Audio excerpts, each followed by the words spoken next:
Good morning. ഇന്ന് നമ്മൾ മെറ്റബോളിസത്തിലേക്ക് തിരിച്ചു വരികയാണ്.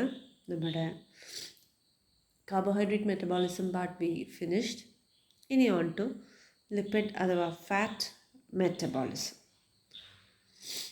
വി നോ ദാറ്റ് ലിപ്പിഡ്സിനെ കാണപ്പെടുന്ന സ്ഥലം അല്ലെങ്കിൽ സ്റ്റോർ ചെയ്ത് വെച്ചേക്കുന്ന സ്ഥലത്തിന് പറയുന്നത് അഡിപ്പോസൈറ്റ്സ് എന്നാണ്.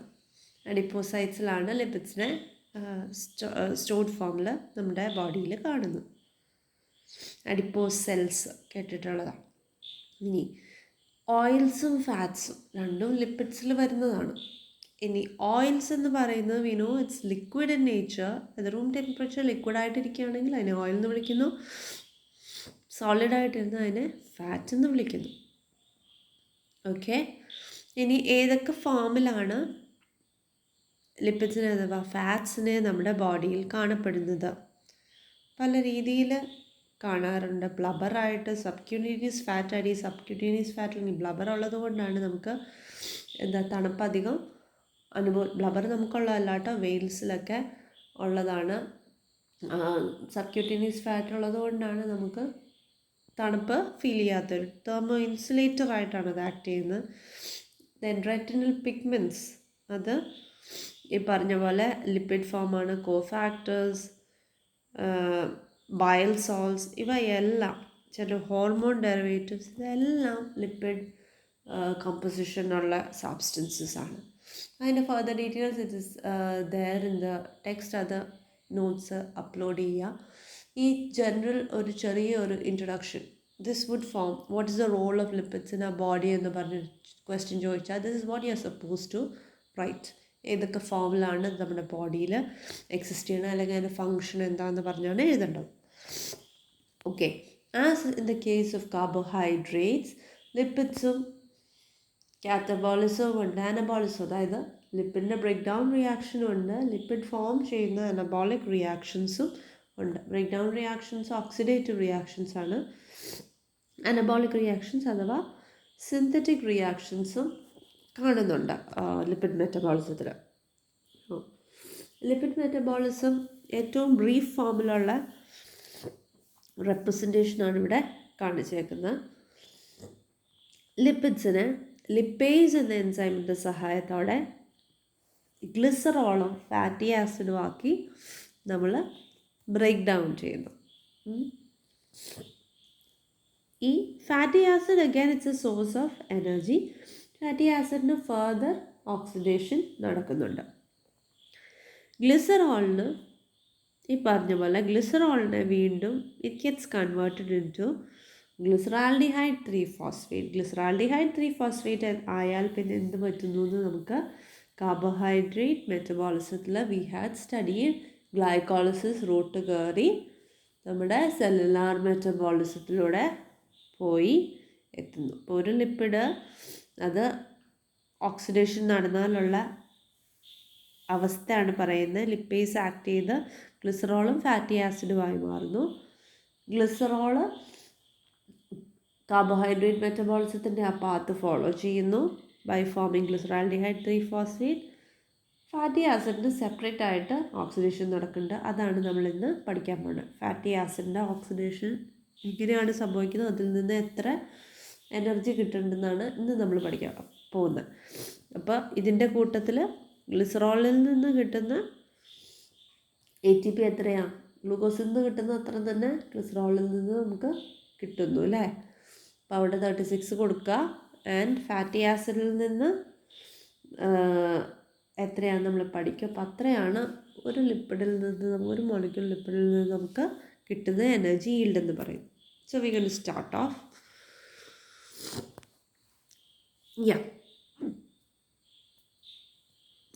ഓക്സിഡേഷൻ ഓഫ് ഫാറ്റി ആസിഡ് അഥവാ ബീറ്റ ഓക്സിഡേഷൻ.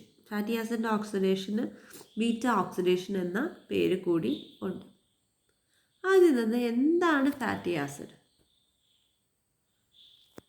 ഫാറ്റി ആസിഡ് എന്ന് പറയുന്നത് it's nothing but hydrocarbons ആണ് ഫാറ്റി ആസിഡ്സ് എന്ന് പറയുന്നത്.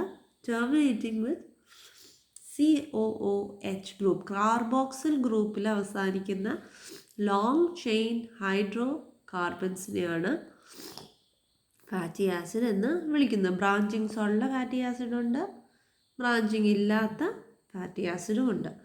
അതിൻ്റെ പ്രോപ്പർട്ടീസ്, അത് എക്സിബിറ്റ് ചെയ്യുന്ന ട്രേറ്റ്സ്, എൻ്റെ ബോയിലിംഗ് പോയിൻ്റ് എത്ര, എൻ്റെ ഫ്രീസിങ് പോയിൻ്റ് എത്ര മുതലായ ക്യാരക്ടേഴ്സൊക്കെ it would depend upon the chain length and the number of bonds. Double ബോണ്ടാണോ സിംഗിൾ ബോണ്ടാണോ എന്നൊക്കെ അനുസരിച്ചിരിക്കും. ഇനി ഈ ബോണ്ടിനനുസരിച്ച് ഇത് സാച്ചുറേറ്റഡ് അൺസാച്ചുറേറ്റഡ് എന്നൊക്കെ വിളിക്കും. സിംഗിൾ ബോണ്ട് ആണെങ്കിൽ സാച്ചുറേറ്റഡ് ഫാറ്റി ആസിഡ് എന്നും വിളിക്കും. ഡബിൾ അല്ലെങ്കിൽ ട്രിപ്പിൾ ബോണ്ട് ഉള്ളതിനെ അൺസാച്ചുറേറ്റഡ് ഫാറ്റി ആസിഡ് എന്നും വിളിക്കും. നമ്മൾ പറഞ്ഞു ഫാറ്റി ആസിഡിൻ്റെ ഓക്സിഡേഷനെയാണ് ബീറ്റ ഓക്സിഡേഷൻ എന്ന് വിളിക്കണമെന്ന് പറഞ്ഞു. where does this occur? എവിടെ വെച്ചിട്ടാണ് ഇത് നടക്കുക? പ്രോകാരിയോട്സിൻ്റെ കേസിൽ സൈറ്റോസോൾ അഥവാ സൈറ്റോപ്ലാസത്തിൽ വെച്ചും, നമ്മുടെ കേസിൽ അഥവാ യൂകാരിയോട്സിൻ്റെ കേസിൽ മൈറ്റോകോൺഡ്രിയൽ മാട്രിക്സിൽ വെച്ചിട്ടുമാണിത് നടക്കുന്നത്. ഓക്കെ, ദെൻ ഈ ബീറ്റ ഓക്സിഡേഷൻ എന്ന് പറയാൻ കാരണം എന്ത്? ബീറ്റ ഓക്സിഡേഷൻ എന്ന് പറയുന്നത് കാർബോക്സിൽ ഗ്രൂപ്പിലാണ് എൻഡ് ചെയ്യണമെന്ന് പറഞ്ഞു അല്ലേ. Fatty acids the end in carboxyl group എന്ന് നമ്മൾ പറഞ്ഞു, അഥവാ COOH ഗ്രൂപ്പ്, ഏറ്റവും അറ്റത്തെ ഗ്രൂപ്പ്. ഇപ്പോൾ നിങ്ങളൊന്ന് സങ്കല്പിക്കുക, റൈറ്റ് സൈഡിലെ ഏറ്റവും അവസാനത്തെ ഗ്രൂപ്പ് COH ആണെന്നിരിക്കട്ടെ. COHൻ്റെ തൊട്ടിപ്പുറയുള്ള COH ഗ്രൂപ്പാണ് ഏറ്റവും അവസാനത്തെ. COHൻ്റെ തൊട്ടിപ്പുറയുള്ള ഗ്രൂപ്പ് ഒരു കാർബൺ 1. അതിൻ്റെ തൊട്ടിപ്പുറയുള്ള ഗ്രൂപ്പ് C1ൻ്റെ തൊട്ടിപ്പുറയുള്ള ഗ്രൂപ്പ് C2. ഇപ്പോൾ COOH group, C1 group, C2 group. ഈ C2 ആണ് ബീറ്റ കാർബൺ എന്ന് പറയുന്നത്. ഈ ബീറ്റ കാർബണിനാണ് ഓക്സിഡേഷൻ നടന്ന് കയറുന്നത്. അതുകൊണ്ടാണ് ബീറ്റ ഓക്സിഡേഷൻ എന്ന് പറയുന്നത്. ഇനി ഇതിൻ്റെ സ്റ്റെപ്സിലേക്ക് നമ്മൾ പോവുകയാണ്. ബീറ്റ ഓക്സിഡേഷൻ്റെ തുടങ്ങുന്നതിന് മുന്നേ ഫാറ്റി ആസിഡിനെ ആക്ടിവേറ്റ് ചെയ്യുന്ന ഒരു സ്റ്റെപ്പുണ്ട്. ഫാറ്റി ആസിഡിനെ ആക്ടിവേറ്റ് ചെയ്യുന്ന സ്റ്റെപ്പ് അതാണ് ഇവിടെ കാണിച്ചേക്കുന്നത്. What is happening to the fatty acid? ഈ ഫാറ്റി ആസിഡിനെ ആക്ടിവേറ്റ് ചെയ്യാനായിട്ട് ഒരു എൻസൈമിൻ്റെ സഹായം നമ്മൾ തേടുകയാണ്. ഏത് എൻസൈമാണ്? ഫാറ്റി ആസിഡ് തൈറോകൈനേസ് അല്ലെങ്കിൽ acyl coenzyme A synthase. ഇതിലേതെങ്കിലും ഒരു എൻസൈം ഇതിൻ്റെ ഹെൽപ്പോടെയാണ് ആക്ടിവേഷൻ പ്രോസസ്സ് നടക്കുന്നത്. ഈ എൻസൈമിനെ കാണുന്നത് മൈറ്റോകോൺഡ്രിയൽ മെംബ്രെയിൻ്റെ ഔട്ടർ സൈഡിലായിട്ടാണ്. ഔട്ടർ മൈറ്റോകോൺഡ്രിയൽ മെംബ്രെയിനിലാണ് ഈ പറഞ്ഞ എൻസൈമിനെ കാണുന്നത്. ഈ എൻസൈമിൻ്റെ സഹായത്തോടെ Mg2+ പ്രസൻസിൽ ATP ഉപയോഗിച്ചത്, ATP എന്തായിട്ടാണ് മാറുന്നത്? AMP. ഇപ്പം ATP ADP രണ്ട് സാധനം ഉപയോഗിച്ചിട്ടുണ്ട് ആണ് ATP AMP ആയി മാറുന്നുണ്ട്. അത്രയും എനർജി യൂസ് ചെയ്യുന്നുണ്ട്.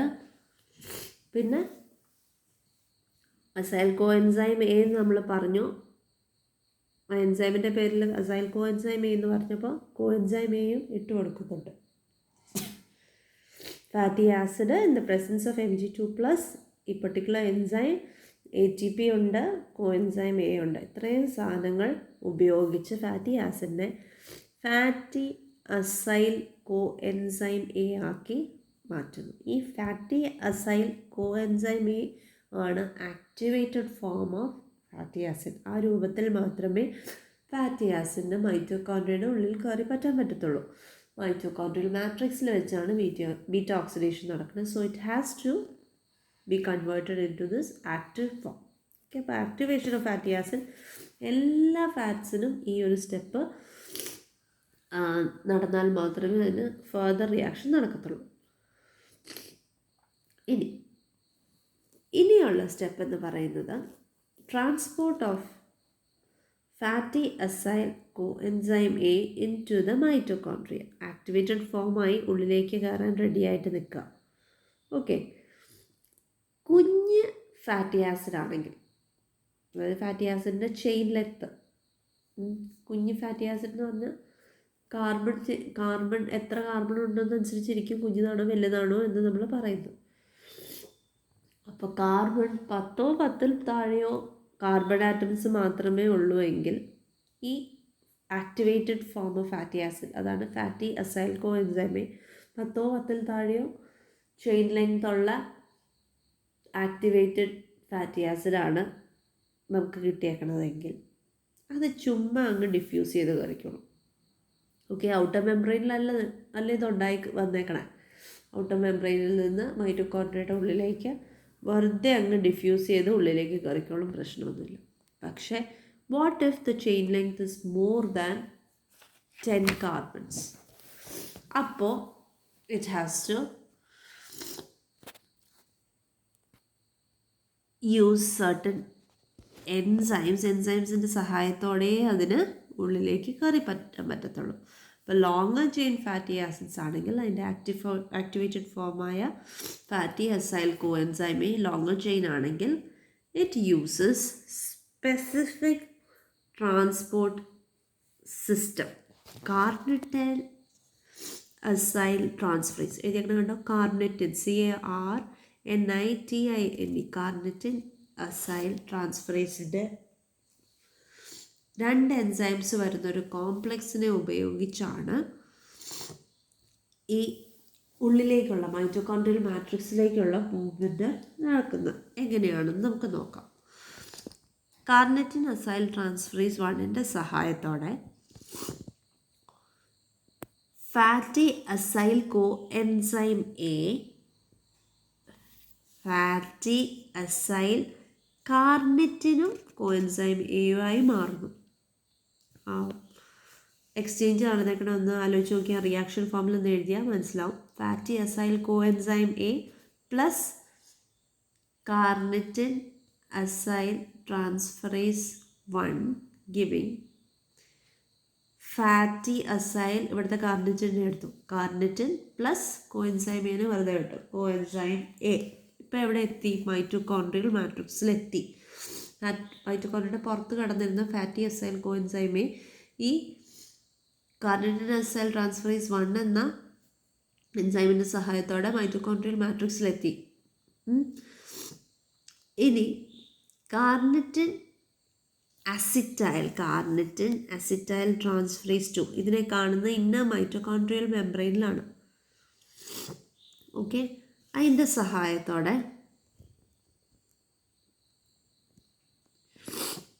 അത് fatty acyl within the mitochondrial matrix it forms fatty acyl coenzyme A. Fatty acyl carnitine അല്ല നമുക്ക് വേണ്ടത്, ഫാറ്റി അസൈൽ കോഎൻസൈം എ ആണ് വേണ്ടത്. വിത്തിൻ ദ ഇന്നർ മൈറ്റോകോൺഡ്രിയൽ മെംബ്രെയിനിൽ എത്തിക്കഴിഞ്ഞതിന് ശേഷം തിരിച്ച് ഫാറ്റി അസൈൽ കോഎൻസൈം എയും കാർണിറ്റിനുമായി തിരിച്ച് ഒറിജിനൽ ഫോമിലേക്ക് എത്തുന്നു. ഈ കാർണിറ്റിനെ നമുക്ക് മൈറ്റോകോൺഡ്രിയയുടെ ഉള്ളിൽ പിടിച്ചു വെച്ചുകൊണ്ടിരിക്കേണ്ട കാര്യമില്ല, ഇനിയും അടുത്ത മോളിക്യൂൾ ഓഫ് ഫാറ്റി ആസിഡിനെ ഉള്ളിലേക്ക് കയറ്റിക്കൊണ്ട് വരാനുള്ളതാണ്. അപ്പോൾ ഈ കാർണിറ്റിനെ തിരിച്ച് മൈറ്റോകോൺഡ്രിയയുടെ പുറത്തേക്ക്, മൈറ്റോകോൺഡ്രിയയുടെ പുറത്ത് ഈ പറഞ്ഞ ട്രാൻസ്ഫർ നടത്താൻ സഹായിക്കാനായിട്ട് മൈറ്റോകോൺഡ്രിയയുടെ പുറത്തേക്ക് സൈറ്റോപ്ലാസത്തിലേക്ക് തിരിച്ചു കൊണ്ടുപോകാൻ സഹായിക്കുന്ന എൻസൈമിൻ്റെ പേരാണ് കാർണിറ്റിൻ acyl carnitine translocase. Okay, കാർണിറ്റിൻ acyl കാർണിറ്റിൻ ട്രാൻസ്ലോക്കേസിൻ്റെ സഹായത്തോടെ ഈ കാർണിറ്റിൻ എന്ന് പറഞ്ഞ കാരിയർ മോളിക്യൂളിനെ തിരിച്ച് സൈറ്റോപ്ലാസത്തിലേക്ക് തട്ടുന്നു. മനസ്സിലായോ? അപ്പോൾ longer chain of fatty acid, activated fatty acid ആണ് ഉള്ളിലെത്തുന്നതെങ്കിൽ അതിനെ മൈറ്റോകോൺഡ്രിയൽ മാട്രിക്സിൻ്റെ ഉള്ളിൽ എത്തിപ്പിക്കാനായിട്ട് we need the help of two enzymes അല്ല 3 എൻസൈംസിൻ്റെ ഇൻവോൾവ്മെൻറ്റ് വരുന്നുണ്ട്. കാർണിറ്റിൻ അസൈൽ ട്രാൻസ്ഫറേസ് 1ൻ്റെ സഹായത്തോടെ ഈ fatty acyl coenzyme A mitochondrial മാട്രിക്സിൻ്റെ ഉള്ളിൽ ഏത് രൂപത്തിൽ? Fatty acyl carnitine plus coenzyme A എന്ന രൂപത്തിലെത്തുന്നു. പിന്നെ ട്രാൻസ്ഫറേസ് 2ൻ്റെ സഹായത്തോടെ ഫാറ്റി അസൈൽ കോഎൻസൈം എ ആയി അത് പിന്നെയും തിരിച്ചു മാറുന്നു ആൻഡ് റിലീസസ് കാർണിറ്റിൻ. ഈ റിലീസ് ചെയ്ത കാർണിറ്റിനെ തിരിച്ച് സൈറ്റോപ്ലാസത്തിലേക്ക് എത്തിക്കാനായിട്ട് we use the enzyme carnitine acyl carnitine translocase. Okay, അപ്പം അങ്ങനെ ഇപ്പം എവിടെ എത്തി നിൽക്കുകയാണ്? വിത്തിൻ ദ മൈറ്റോകോൺഡ്രിയൽ മാട്രിക്സ് ഇപ്പോൾ എത്തി നിൽക്കുകയാണ്. ഫൈൻ. ഇനിയാണ് നമ്മുടെ ബീറ്റ ഓക്സിഡേഷൻ തുടങ്ങാൻ പോകുന്നത്. ഇവിടെ ഒരു കാര്യം എഴുതിയിട്ടുണ്ട്. നമ്മളിപ്പോൾ പഠിക്കാൻ പോകുന്നതിന് ബീറ്റ ഓക്സിഡേഷൻ എന്ന് പറയുന്ന സൈക്കിളിൽ വാട്ട് ഈസ് ഹാപ്പനിങ് അതിൻ്റെ ഒരു സമ്മറി അവിടെ പറഞ്ഞേക്കണേ. ഓരോ ബീറ്റ ഓക്സിഡേഷൻ സൈക്കിളിലും അസിറ്റൈൽ കോ എൻസൈം എ ആണ്. ഫാറ്റി ആസിഡ് ചെയിൻ എത്ര വലുതാണെങ്കിലും ഓരോ ബീറ്റ ഓക്സിഡേഷൻ നടക്കുമ്പോഴത്തേക്കും ഓരോ അസിറ്റൈൽ കോ എൻസൈം എനെ വീതമാണ് റിമൂവ് ചെയ്യുന്നത്. മനസ്സിലായോ? ബീറ്റ ഓക്സിഡേഷനിൽ ആ പറഞ്ഞ ഓക്സിഡേഷൻ നടക്കുന്ന എവിടെയാണെന്നാണ് പറഞ്ഞത്? രണ്ടാമത്തെ കാർബണിലാണല്ലേ. കാർബോക്സിൽ ഗ്രൂപ്പിൽ നിന്നുള്ള രണ്ടാമത്തെ കാർബണായ ബീറ്റ കാർബണിലാണ് ഈ പറഞ്ഞ ഓക്സിഡേഷൻ നടക്കണമെന്ന് പറഞ്ഞു. ഓക്സിഡേഷൻ നടന്ന് ആ രണ്ടാമത്തെ കാർബൺ എന്തായി മാറുന്നു? ഈ അസിറ്റൈൽ ഗ്രൂപ്പിന്, ഒരു അസിറ്റൈൽ ഗ്രൂപ്പിനെ അത് പുറന്തള്ളുന്നു. ഓരോ സൈക്കിൾ കഴിയുമ്പോഴത്തേക്കും ഓരോ അസിറ്റൈൽ ഗ്രൂപ്പിനെ പുറത്തേക്ക് തള്ളിക്കളയുകയാണ് ചെയ്യുന്നത്. ആ തള്ളിക്കളയുന്ന അസിറ്റൈൽ ഗ്രൂപ്പ് എവിടെ പോകുന്നു? അസിറ്റൈൽ കോ എൻസൈമെ നമ്മൾ നേരത്തെ പഠിച്ചതാണല്ലോ. ക്രെബ്സ് സൈക്കിളിലേക്ക് നേരെ കയറി ക്രെബ്സ് സൈക്കിളിൻ്റെ ബാക്കി പ്രോസസ്സ് അത് നടത്തുന്നു. ഓക്കെ, ഇനി നമുക്ക് നോക്കാം വാട്ട് ഈസ് ഹാപ്പനിങ്. ഇത് ഇപ്പം പറഞ്ഞ കാര്യങ്ങൾ വീണ്ടും മെൻഷൻ ചെയ്ത് പോകണേ ഉള്ളൂ. ഒരു ഫാറ്റി ആസിഡ് എത്തുകയാണെങ്കിൽ അതിന് ഓക്സിഡേഷൻ നടക്കണമെങ്കിൽ ആദ്യം തന്നെ ആക്ടിവേഷൻ പ്രോസസ്സായി കാണിച്ചേക്കണേ. ആക്ടിവേറ്റ് ചെയ്ത് ഫാറ്റി അസൈൽ കോ എൻസൈമായി മാറുന്നു. പിന്നെ 10 കാർബണിൽ താഴെയാണെങ്കിൽ വേറെ പ്രശ്നമൊന്നുമില്ല, നേരെ മൈറ്റോകോൺഡ്രിയൽ മാട്രിക്സിനുള്ളിൽ ഡിഫ്യൂസ് ചെയ്ത് കയറുന്നു. അല്ല 10 കാർബണിൽ കൂടുതലാണെങ്കിൽ ഒരു കാർനിറ്റിൻ സ്പെഷ്യൽ കാരിയർ സിസ്റ്റത്തിൻ്റെ സഹായത്തോടെ ഉള്ളിലേക്ക് കയറുന്നു. അങ്ങനെ ഉള്ളിൽ കയറി പറ്റി ഇപ്പോൾ എവിടെയാണ് കിടക്കുന്ന മൈറ്റോകോൺഡ്രിയൽ മാട്രിക്സിൻ്റെ ഉള്ളിൽ കയറി പറ്റിയ ആക്ടിവേറ്റഡ് ഫാറ്റി അസൈൽ കോ എൻസൈമിനെയാണ് ഈ കാണുന്നത്. അതിനെന്ത് പറ്റുന്നു? അവിടെ ഒരു ഓക്സിഡേഷൻ റിയാക്ഷൻ നടക്കുകയാണ്. ഓക്സിഡേഷൻ ആണെന്ന് പറഞ്ഞു. അസൈൽ കോ എൻസൈമെ ഡീഹൈഡ്രോജനേസ്, ഓക്സിഡേഷൻ ആയതുകൊണ്ട് ഡീഹൈഡ്രോജനേസ് എന്ന എൻസൈം വരുന്നത് ഇവിടെ നോക്കിക്കേ. FADH2 ആയി മാറുന്നുണ്ട്. എവിടെയൊക്കെ FADH2 ആയി മാറുന്നു? നമ്മൾ കാർബോഹൈഡ്രേറ്റ് മെറ്റബോളിസത്തിൽ പറഞ്ഞു. FADH2നെ ഫർദർ ഓക്സിഡൈസ് ചെയ്താൽ നമുക്ക് ആ ETCയിലൂടെ കടത്തി വിട്ടാൽ വി ഗെറ്റ് 2 ATP അല്ലേ. അങ്ങനെ ഓക്സിഡൈസ് ചെയ്ത് നമുക്ക് കിട്ടുന്ന സാധനമാണ് ഇനോയിൽ കോ എൻസൈമെ. ഇനോയിൽ കോ എൻസൈമേക്ക് hydration, 1 molecule of water is joining into enoyl coenzyme in the presence of enoyl coenzyme hydratase to form 3-hydroxy acyl coenzyme. അവിടെ എന്താ? പിന്നെയും ഓക്സിഡേഷൻ നടക്കുന്നു.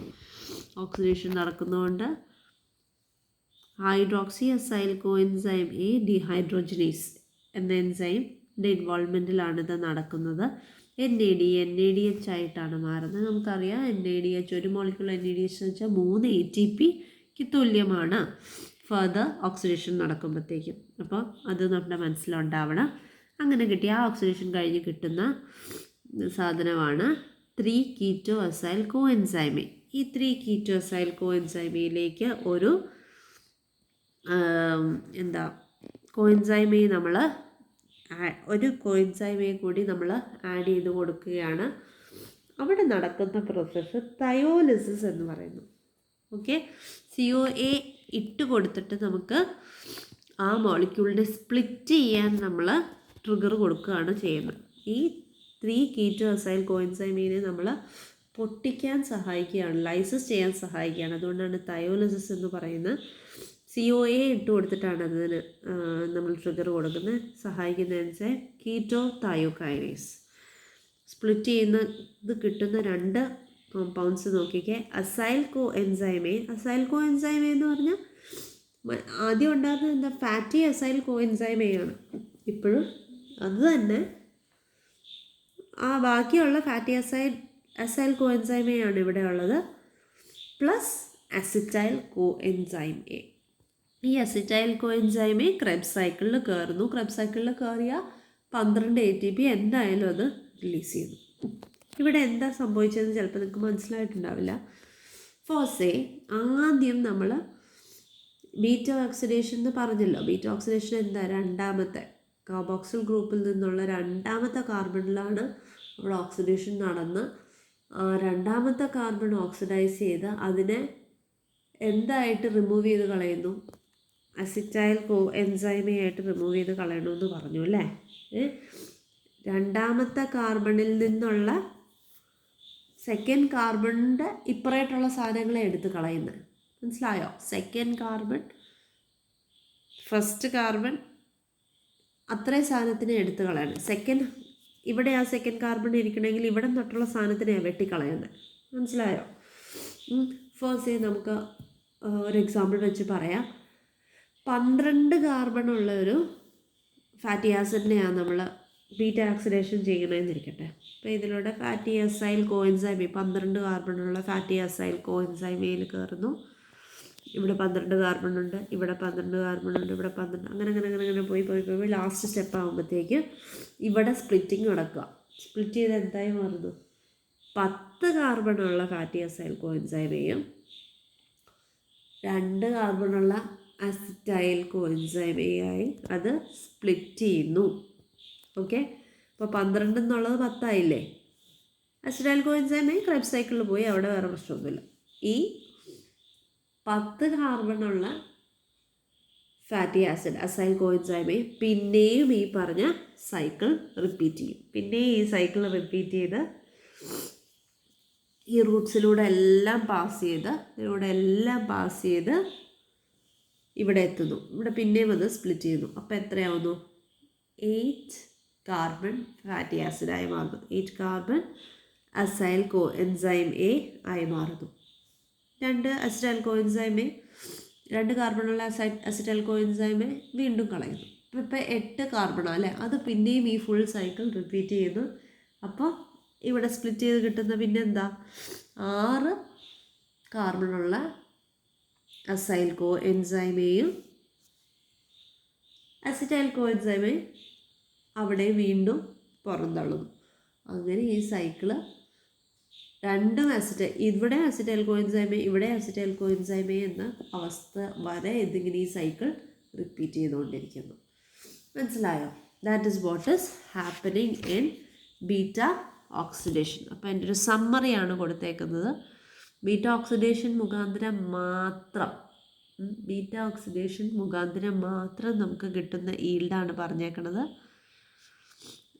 Energy yield for each cycle of degradation. ഓരോ പ്രാവശ്യവും ബീറ്റ ഓക്സിഡേഷൻ റൺ ചെയ്യുമ്പോഴത്തേക്കും 17 ATP ആണ് കിട്ടുന്നത്. 17 ATP എവിടെ നിന്ന് വന്നു? 12 എണ്ണം അസിറ്റൈൽ കോഎൻസൈം ക്രെബ്സ് സൈക്കിളിൽ കയറുമ്പോൾ കിട്ടുന്ന ATP. ഓരോ നിർത്ത അസിറ്റൈൽ കോഎൻസൈം കയറുമ്പോൾ കിട്ടുന്ന ATP 12. 3 എണ്ണം NADH-ഉം 2 എണ്ണം FADH. അപ്പോൾ 17 ATP ആണ് ഒരു സൈക്കിൾ ഓഫ് ബീറ്റ ഓക്സിഡേഷനിൽ നിന്ന് കിട്ടുന്നത്. അപ്പോൾ എത്ര കാർബൺ ഉണ്ടെന്ന് വെച്ചാൽ അത്രയധികം സൈക്കിൾ ഈ പറഞ്ഞ ഇൻറ്റു 17 അത്രയും പ്രാവശ്യം കൊടുക്കേണ്ടി വരും. ഇപ്പോൾ 10 കാർബൺ ആണെങ്കിൽ അത്രയധികം ATP ജനറേഷൻ നടക്കുന്നുണ്ട്. പിന്നെ ഇത് മാത്രമാണോ? അല്ല. നമ്മൾ ആദ്യമേ പറഞ്ഞു ലിപ്പിഡാണെങ്കിൽ ലിപ്പേസിൻ്റെ സഹായത്തോടെ ഗ്ലിസറോളും ഫാറ്റി ആസിഡുമായിട്ട് സ്പ്ലിറ്റ് ചെയ്യണം. ഫാറ്റി ആസിഡിൻ്റെ ഒരു സൈക്കിളായി ഈ പറഞ്ഞ 17 ATP തരുന്നു എന്ന് പറയണം. അത് എത്രയധികം കാർബൺസ് ഉണ്ടോ അത്രയും അധികം മൾട്ടിപ്ലൈ ചെയ്ത് കയറുന്നു. ഗ്ലിസറോളിൽ നിന്ന് കിട്ടുന്ന വേറെയും ഉണ്ട് അല്ലേ. ഗ്ലിസറാൾഡിഹൈഡ് 3-ഫോസ്ഫേറ്റായി മാറി അത് സാധാരണ ഗ്ലൈക്കോളിസിസ് തുടർന്ന് ഉള്ള ബാക്കി എല്ലാ കാര്യങ്ങളും അതിലൂടെ നടക്കുന്നുണ്ട്. അപ്പോൾ അവിടെ നിന്നുള്ള ATP വീണ്ടും കിട്ടുന്നു. അപ്പോൾ എത്രയധികമാണ് കാർബോഹൈഡ്രേറ്റ് ഗ്ലൂക്കോസിൽ നിന്ന് കിട്ടുന്നതിനേക്കാളും വളരെയധികം ATP ജനറേഷൻ നടക്കുന്നുണ്ടെന്ന് സാരം. Okay, hope you understood. Thank you.